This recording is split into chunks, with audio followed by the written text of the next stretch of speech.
If you want to fix this problem on Facebook, the first click settings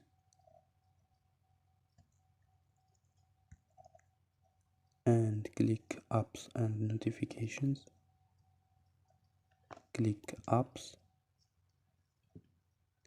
search Facebook or Lite, Facebook Lite.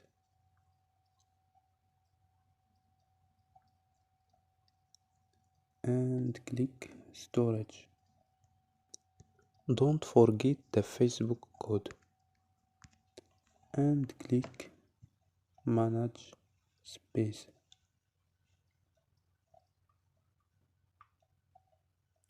After click OK or click delete data. So don't forget like and subscribe. Bye.